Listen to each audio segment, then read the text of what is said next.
Okay, if you're in here with us, go ahead and use the chat to tell us your name, your school district, and what you teach. I'll give you a minute to do that. Oops.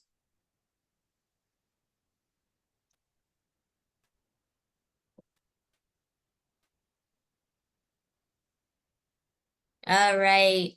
Okay, so we have, I'm here, Kelly. I am the consultant for the National Board Program here at Region 10.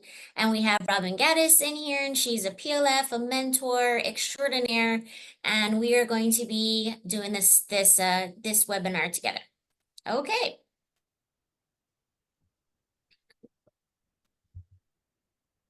There we go. Okay, so today we're going to talk a little bit about why should you pursue National Board? What is the pathway to certification in Texas? And why should you join a Region 10 cohort? And then we will have some questions and answers at the end. Okay, so let's start with why would you want to be a nationally board certified teacher?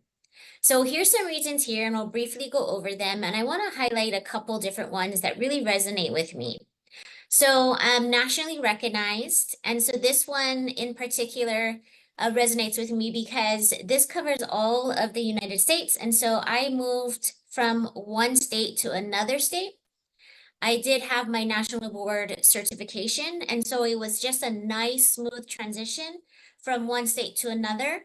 You have this nationwide network that helped me to get um, to get acclimated to my new space. They brought me into some different schools, and I was able to just kind of get my feet wet on what it's like to teach in Texas. So that national recognition is really important if you decide that you might want to move around in different places. And improve student achievement is the next one. And there's a lot of studies that have been done for national board that show that students who have a nationally board certified teacher are showing higher achievement levels than a teacher who does not. And so you're going to see why that's true as we start to unpack what the national board process is asking you to do. And then the next thing is leadership and mentorship, and that one resonates with me as well. NBCTs, once certified, often take on leadership roles. Very true for me. I feel like I just kind of stumbled into this work of national board leadership.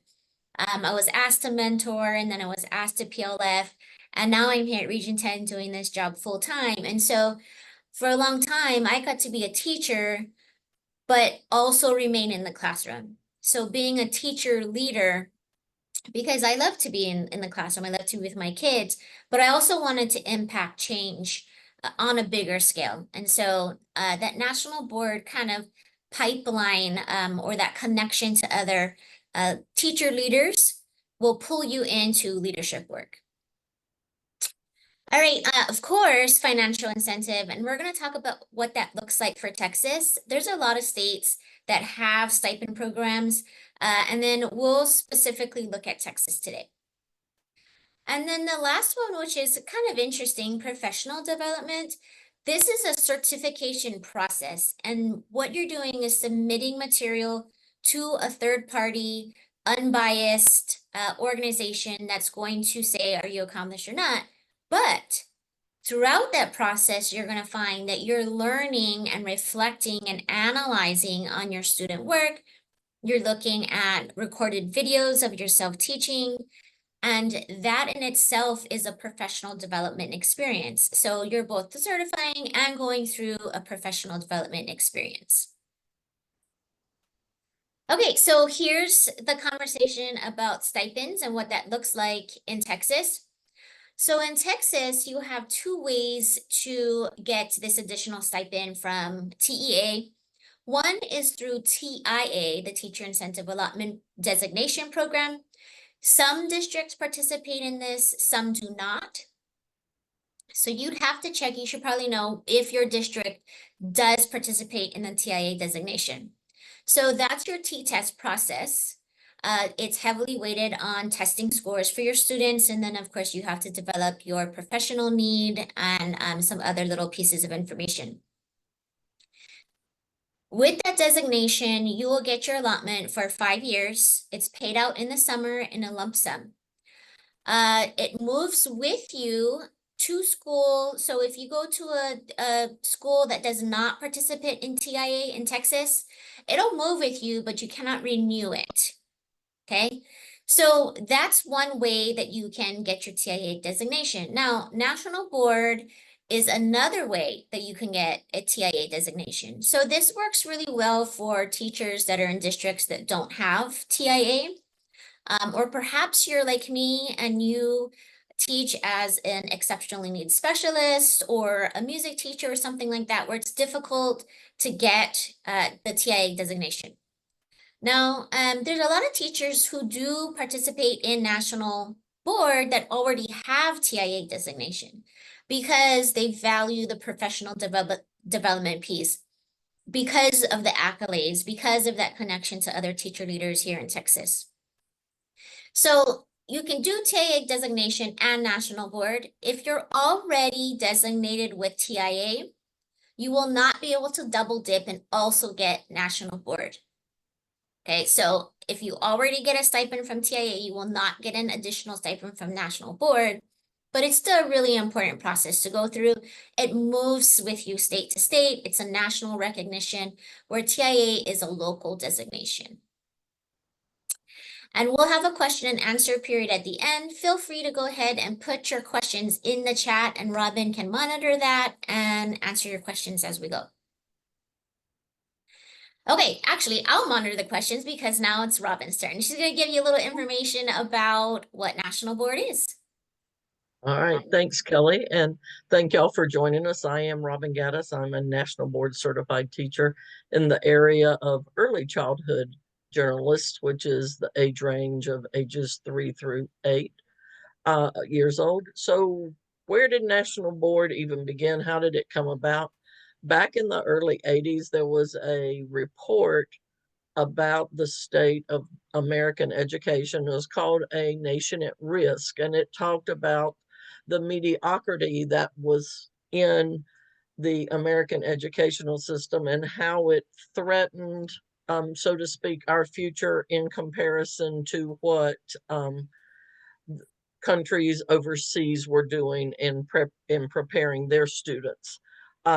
So a task force or panel was put together to figure out a way to strengthen the standards in teaching, the professionalism of the teaching workforce. And from that, the National Board for Professional Teaching Standards began. It began primarily on the East Coast. That's where it was predominantly put into place, if you will, and then it slowly has spread across the United States.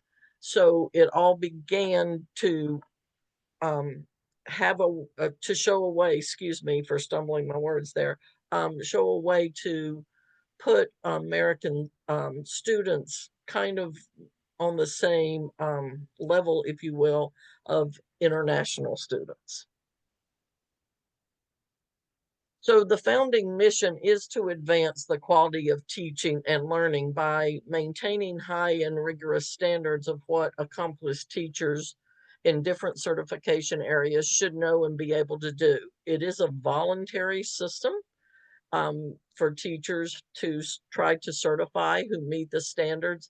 And it also gives you the opportunity to advocate for your students, for education. And you can, as Kelly alluded to earlier, you network with other National Board teachers and become more active in affecting positive change for your students and for the profession. So the National Board for Professional Teaching Standards has as its core 5 core propositions, plus the architect for accomplished teaching, the AAT, and standards.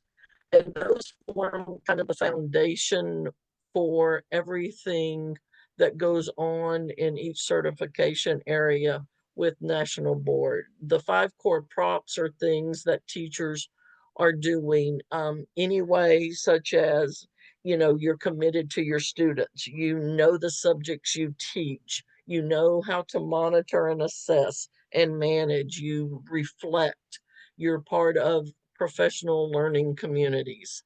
And the AAT is kind of what we would refer to a long time ago as kind of like a lesson cycle where you know your students, you set goals, you implement effective instruction, you reflect, you manage, you assess, you regroup and set goals based on those assessments, and then rinse and repeat, if you will. And the standards are written by experts in conjunction in their respective fields in conjunction with national board teachers.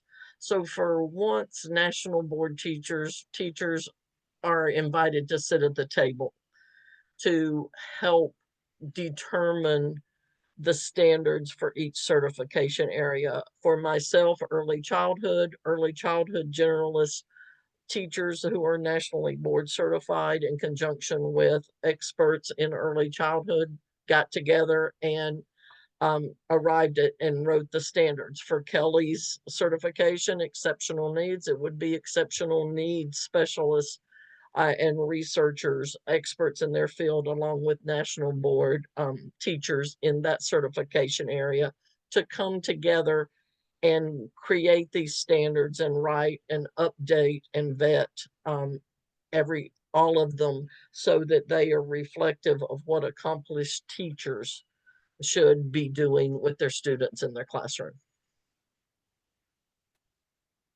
So what do you do to become certified? A lot of people do think, I apologize again, that it is just a checklist. So you just go down and check, check, check. Okay, here I've finished. It is not. It is more rigorous than that. It is by far the best professional development you will ever undergo because it's all about you. There are 4 components in order to get an accomplished score to become certified. And you can see here the 4 components and the 4 weights.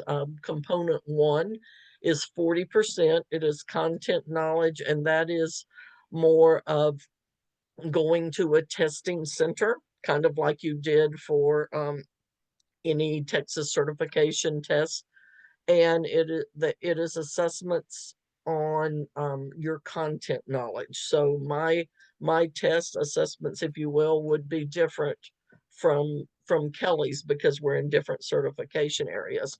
Parts of it are multiple choice, and other parts are what's called constructed responses, where you get a prompt and you answer questions and devise lessons based on those prompts. And as you can see, it's the biggest chunk of the score. It is 40%. And then if we continue around clockwise, component 2 is 15%. It is differentiation in instruction, and it is a 12-ish, give or take, depending on your certification area, paper in response to questions, to where you're analyzing student work samples and setting goals based on those work samples and writing about the strategies you put into place to help that student meet that goal. How did you bring in the family? What other collaborative efforts did you put into place to help the students grow from sample 1 to sample 2 to sample 3 and beyond? Going on down, component 3 is 30%. It is the teaching and learning environment, and it is the videos. You have 10 to 15-minute videos. The subject of the videos is dependent upon your certification. Then you also have a 12-ish page paper in response to those questions, where you talk about and write about the planning of this lesson, how the lesson was implemented, what were the engagement pieces for student to student engagement, teacher to student, student back to teacher. You analyze what happened in the video and then you write a reflection about it. You know, did your lesson work? Did it not? What would you do differently next time? And then continuing on around, you have component 4, which is 15%. It kind of puts everything together where you're writing about your practice, as you will. It talks about your knowledge of students. How did you determine, you know, student needs? What did you do? Did you do interest surveys? Did you do parent surveys? Did you talk to other teachers? Did you talk to other specialists? How did you get to know your students and how did you determine what their needs were moving forward? It also has an assessment piece where you take a unit of instruction and you devise a formative and summative assessment along with student self-assessments to move the students forward to meet the goals of that unit. And then also it has a professional learning need component portion, and then a student need portion where you determine based on your own professional needs what you need to work on in conjunction with the needs of your students, and then an identified student need and what you do to meet that student need. Who did you collaborate with? What were the results? And all 4 of these go back to what is the impact on student learning. That is at the forefront of everything you'll be doing with National Board, is showing evidence of the impact you have on your students and their learning. So there are 25 certification areas with 16 disciplines. And if you go to the National Board website, and I believe at the end we have the link to this, you can kind of explore based on your teaching situation, which certification area would best suit what you're teaching. National Board doesn't do grade levels, it does more age range. For example, early childhood generalist for me is ages 3 through 8, whereas middle childhood generalist is ages 7 through 12. I believe it could be 7 through 11. But you know, they overlap one grade, if you will, one age bracket, but you would need to look at these and then look at the ages of the students you teach, because when you are trying to get certified, you have to make sure that at least 50% or more of your students fall into that age bracket. So what do you have to certify? You must have a bachelor's degree, you must be licensed, and you must have been teaching for 3 years at the time of final submission. You can begin your National Board certification process prior to the completion of 3 years of teaching, but you have to have completed your 3 years by the time of your final submission. So time requirements, again, it's not for the faint at heart. It can take anywhere from 1 to 5 years to complete. Kelly, in a few minutes, will talk about the cohort model that Region 10 does, which means it's a 2-year process with an optional 3rd year.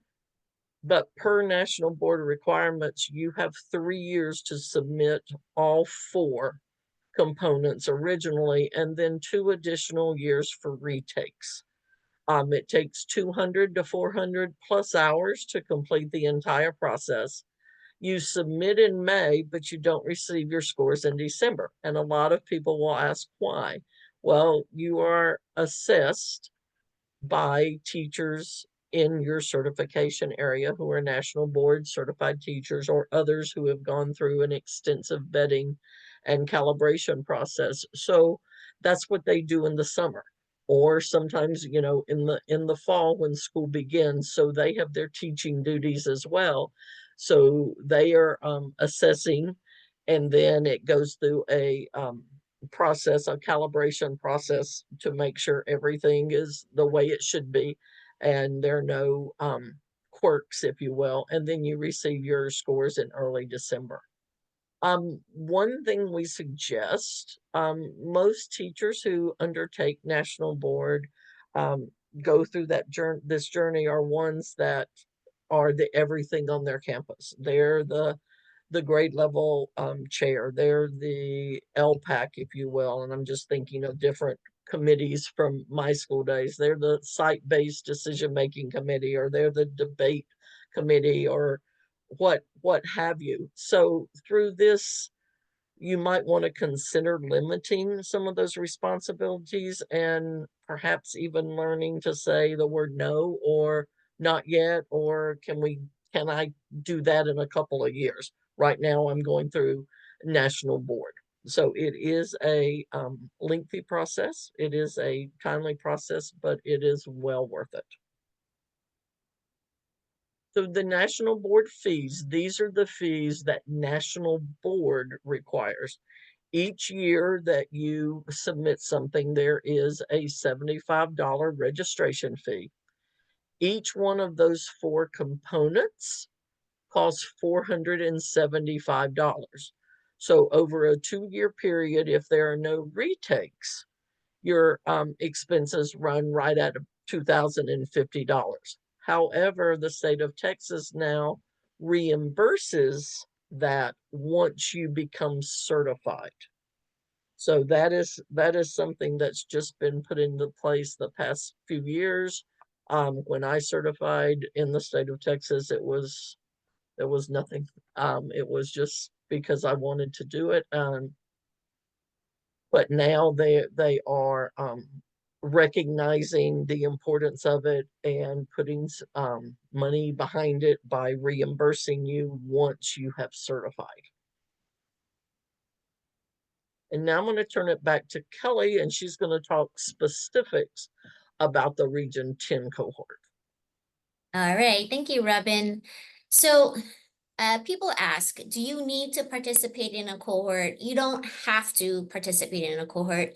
You can attempt to do national board on your own, though I highly, highly suggest a Region 10 cohort for multiple reasons, right? This process really requires you to work collaboratively with your colleagues as you go through analyzing student work, watching and analyzing videos, and even reading your writing. It's really good to have a group of people that you can lean on, that you can talk through with, that maybe you can even get reassurance that you're on the right track. The cohort will provide you with professional learning facilitators, which Robin has been in the past and I have been in the past, that will lead you through throughout the entire year to submission. And then also you will get mentors as well. Okay, so joining a cohort is very, very important. I have this little video here I'm going to play. It's just a couple of minutes to kind of get you interested and wanting to know more. So here we go.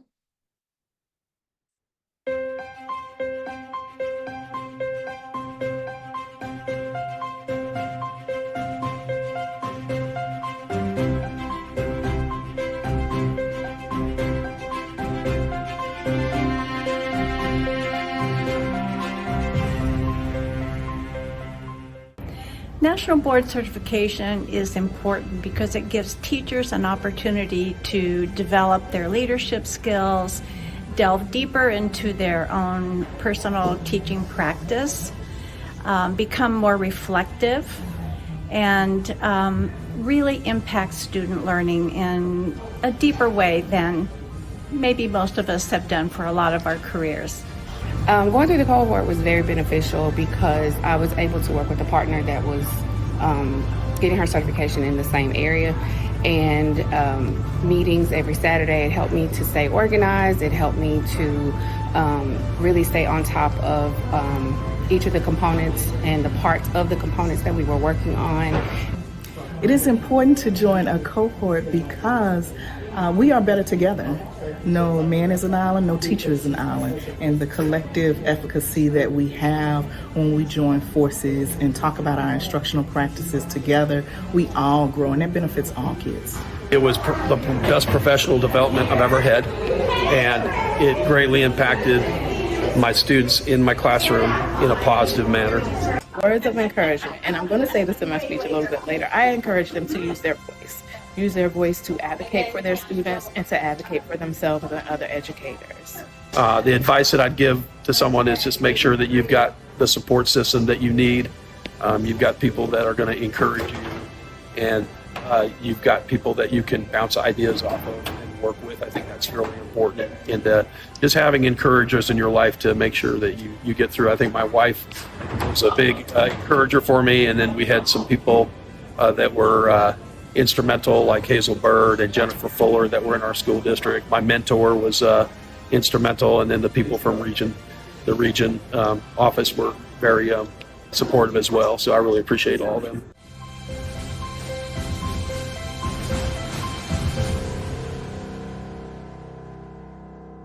All right, so that group was our newest nationally board certified teachers. That happened in January. It was a wonderful pinning ceremony where they received their pins and were recognized by their school district. So it was an amazing event. Okay, so just some other thoughts about cohorts. There's some quotes here that I pulled from different people about why cohorts are important. Again, it's that collegial conversation.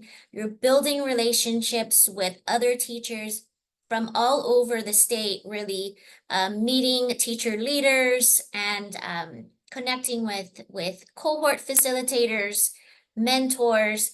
It's just an amazing process and very supportive because it can get quite complicated with all of the instructions. It is a lengthy process.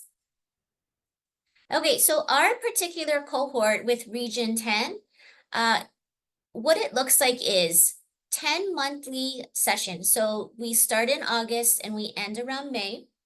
Every month for one weekend, usually a Saturday. Sessions last around 2 to 3 hours, depending on what part of the year we're in. They are with highly qualified facilitators. They have all been doing this for a very long time.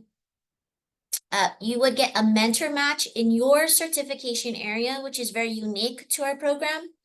That way, that person can really work through the details with you and make sure you're aligned to what that particular certification is asking of you. We'll also have an in-person summer boot camp this year here at Region 10, which is going to be a great time for you to build relationship with some of your colleagues as we go into virtual sessions. So the monthly sessions are virtual. We built this program so that it's 2 years. You would complete 1 and 3 the first year and 2 and 4 the second year. It's very possible, it's not very possible, but it is possible for you not to certify the first time. And then you would become something called an advanced candidate and go into a 3rd year option. So we really aim to get you to complete within the 2-year time period. Another unique thing about our Region 10 cohort is that there is dedicated administration and we have a lot of resources to support you. So my main role is National Board. I'm available all day long for you. This is my primary role, so I'm very available to support our candidates through this process. Okay, so for the cohort, for National Board, the National Board side, if you join the cohort, we're going to walk you through that process. For the cohort information, we do have an application, and really the point of the application is to make sure that you're ready for this process. And so I'm going to put the link in the chat here in a little bit for the application. They are due on April 25th. We will send out notification a week later. We're looking for about 20 candidates. We will be accepting candidates on a rolling basis. So once your application is complete, we'll evaluate it, and then we will send you your notification. So some upcoming dates, just so you kind of can see what's coming up. The summer boot camp is already scheduled for June 11th and 12th, and that's here at the Region 10 office from 9 to 4. Now, some of you may be coming from quite far away. Even if you're Region 10 teachers, there are districts that are at least an hour away. Or maybe you already have summer plans. There will be an option for a virtual summer boot camp. However, the in-person summer boot camp is going to be much more valuable than a virtual option. And then our monthly cohort sessions start in August, like I said, one Saturday a month, and it'll be usually in the morning time, all the way from August until May. So now the cohort, there is a cohort cost, and to join the cohort, it is $2,250. That covers both years. You would pay that in advance ahead of time. And then if you do not certify the first time and go into an advanced candidate year, that's $800. And that is an optional third year program. So let's look at the fees, because this is really what it comes down to, right? So we have the national board fees and what you need to submit to them, and then you have cohort fees through Region 10. So like we said, the national board fees include total, if you did in 2 years, $2,050 for your first attempt in 2 years. Okay. Now that is due to national board, and the deadline is around February. They will ask you to submit it a little earlier so we can ensure that there's no issues with payments. Now, once you submit it, TIA will once you submit and certify, TIA will refund your component fees after certification. So usually what happens is you certify in December, and then National Board will put you on their registry, and then the districts will pull that information, and TIA will send the money to your district. Your district will send it to you in summertime as a lump sum, your reimbursement, and then if you were to get the stipend as well. Now, the cohort fees come directly to Region 10. So those fees are submitted to Region 10. We will invoice you for $2,250 for the first attempt for a 2-year program. Now, there are many, many districts who do have funds to pay for these fees. We are in collaboration with 2 or 3 districts that have made agreements to pay for their candidates to go through the cohort. So this process would cost you nothing. If you want to know if your district is one of those, please reach out to us, ask in the chat. There are a lot of districts who have not collaborated with us, but are still willing to pay for these fees. So you can reach out to those districts and ask them if they can use their Title II fees, which is their professional development, can be accessed for that, to pay for your cohort fees. And so that's why you want to do this nice and early so that you have time to contact the right people to get funding for the cohort fees. There's also different kinds of grants. I know there's like GEF grants that teachers pay into that help to pay for professional development and things like that. So look and see what your district has already, and we are more than willing to work with you to provide whatever documentation you need to pass on to your school district. Okay, so I'm going to pass it back to Robin, and she has a fabulous story here. She's going to give you her personal national board story, and I'll pass it on to you, Robin. All right. Thanks again, Kelly.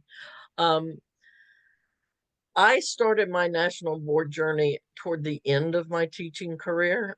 Go figure. Everybody was asking me why, because at that time, back in 2010, when I certified, I started in 2007. There was no money in it, and people thought I was crazy. I should be on the downhill slide, but I still wanted to do it. I still felt like I had, more learning to do, because as we, teach our students, you never stop learning. So I began my process toward certification, and like Kelly said, Region 10 breaks it up over a 2-year period. Well, I tried to certify, do everything in the first year, and was not successful.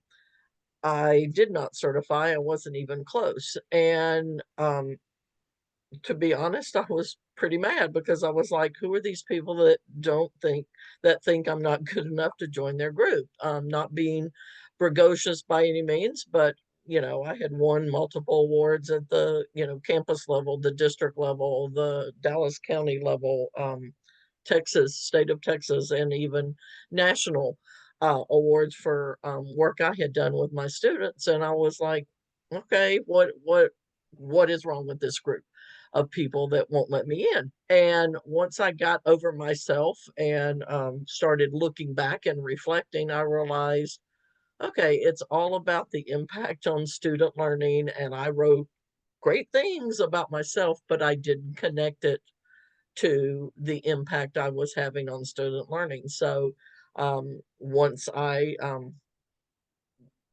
got control of my emotions, if you will, and regrouped, I went at it a second year. And this year, that year, I was 1 point away.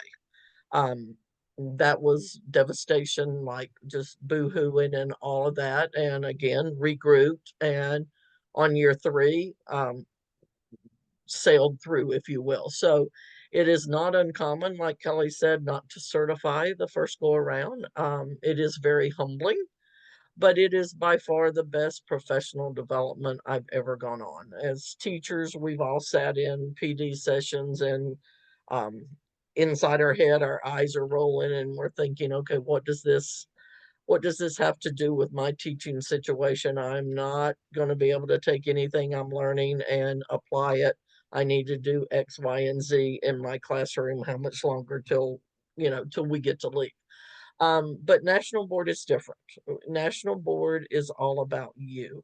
Um, when you go through your undergrad, and those of you who have gone through grad school, you do your thesis, you do your papers, you read the chapters of somebody else's best practices or their thoughts on education, and write a paper about what you learned or answer the questions or whatever your professor assigns. But in National Board, you are the everything. You are the case study, you are the textbook, you are the thesis, you are the doctoral dissertation, if you will.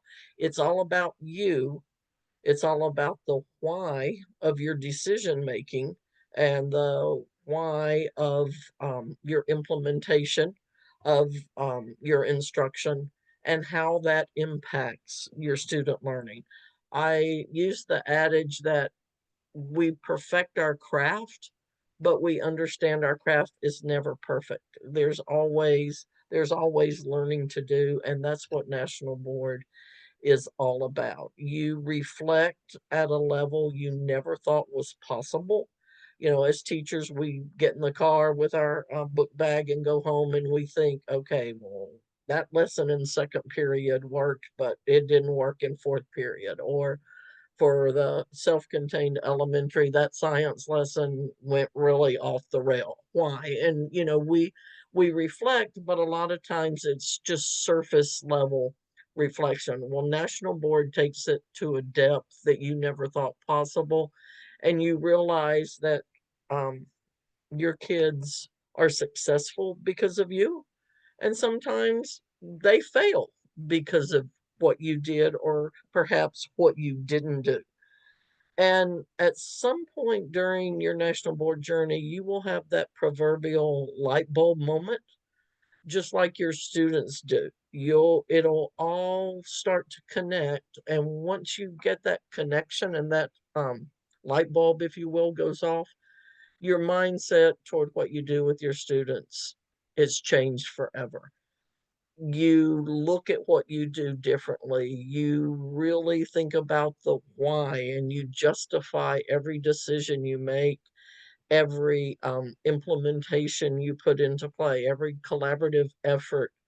There's a definite reason behind it at a deep level, all geared to a positive impact on what you're doing with your students. It's all about the why, and it's all about your students. I retired in 2014, and the past 10 years have been working part-time in Mesquite ISD, and currently I mentor first year beginning teachers. And so some of the strategies and things I learned about education, about impact on student learning, about my part in all of that, I still use with my teachers that I mentor. So it is a mindset that once it all connects, it never leaves you, and you look at things differently. So again, it by far the best professional development you will ever go through, not for the faint of heart. It is a humbling experience. You will meet with your mentor, you will get feedback, and you will be able to even better empathize with your students when they get frustrated because they just want you to tell them the answer. Just tell me the answer, Ms. Gaddis, and I'm good to go.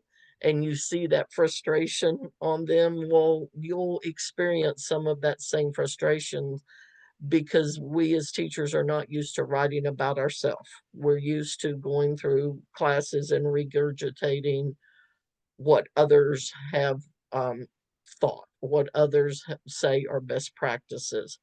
But when you're doing this writing, it's all about you. I did this because my impact on student learning came about because I blah, blah, blah, blah.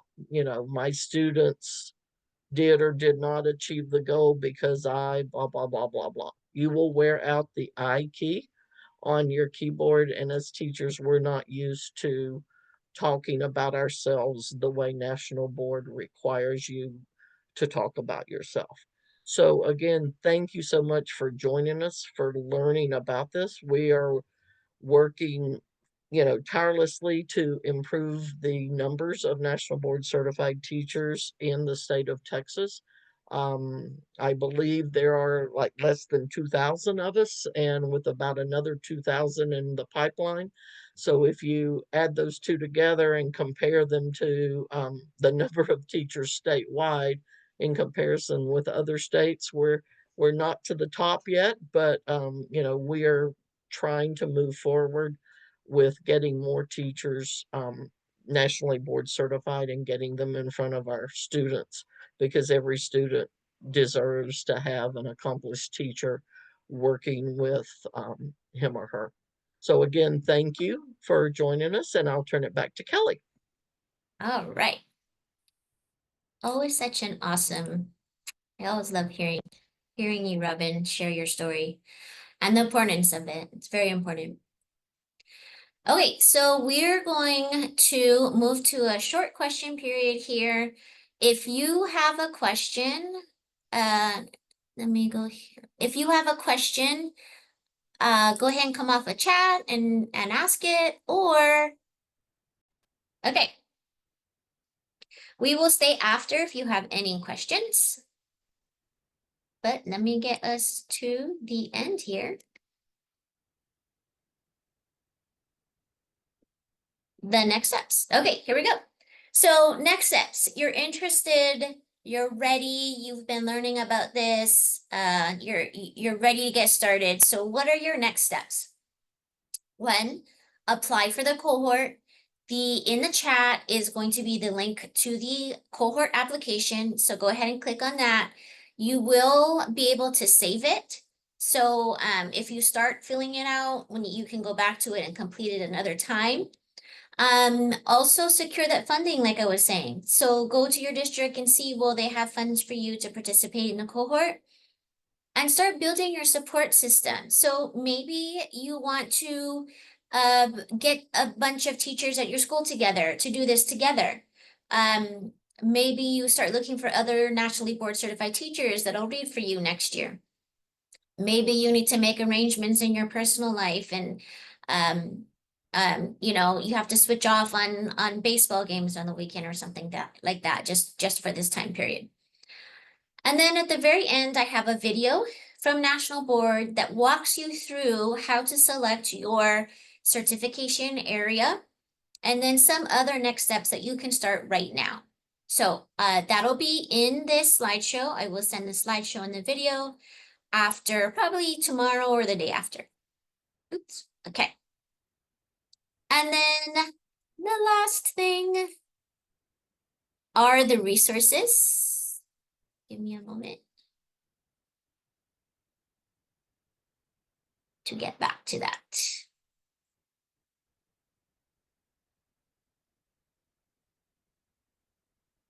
Where'd it go? Here we go.